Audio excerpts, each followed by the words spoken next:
ലോക്സഭാ തെരഞ്ഞെടുപ്പ് പ്രചാരണങ്ങളുടെ ഭാഗമായി സിപിഎം സംഘടിപ്പിക്കുന്ന കുടുംബയോഗങ്ങൾക്ക് തുടക്കമായി. സ്വന്തം മണ്ഡലമായ ധർമ്മടത്ത് മുഖ്യമന്ത്രി പിണറായി വിജയനാണ് പരിപാടിക്ക് തുടക്കം കുറിച്ചത്.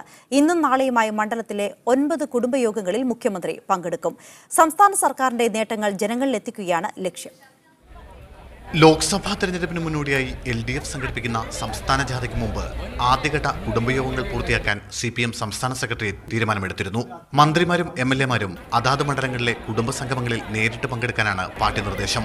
മറ്റു മണ്ഡലങ്ങളിൽ പാർട്ടി സംസ്ഥാന സെക്രട്ടേറിയറ്റ് അംഗങ്ങൾക്കാണ് പരിപാടിയുടെ ചുമതല നൽകിയിട്ടുള്ളത്. മുഖ്യമന്ത്രിയുടെ മണ്ഡലത്തിലെ കുടുംബസംഗമങ്ങളോടെയാണ് പരിപാടിക്ക് തുടക്കമായത്. ധർമ്മടം മണ്ഡലത്തിലെ 9 കുടുംബയോഗങ്ങളിൽ ഇന്നും നാളെയുമായി മുഖ്യമന്ത്രി പങ്കെടുക്കും.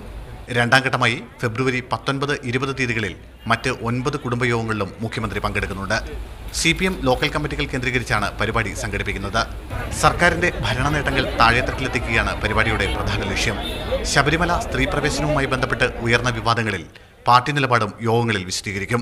ശബരിമലയുടെ വികസനം വലിയ തോതിൽ ഉറപ്പുവരുത്താനുള്ള നടപടികളിലേക്കാണ് സർക്കാർ കടക്കാൻ പോകുന്നത്. തിരുപ്പതി മാതൃകയിൽ വലിയ തോതിലുള്ള വികസനം ശബരിമലയിൽ ഉറപ്പുവരുത്തും. ഇതോടൊപ്പം തന്നെ ശബരിമല തീർത്ഥാടകർക്കുള്ള ഇടത്താവള പദ്ധതി അത് ആരംഭിച്ചിട്ടുണ്ട്.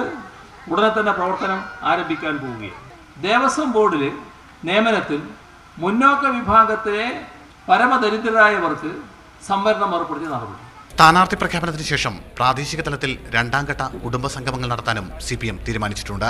മീഡിയ 1 കണ്ണൂർ.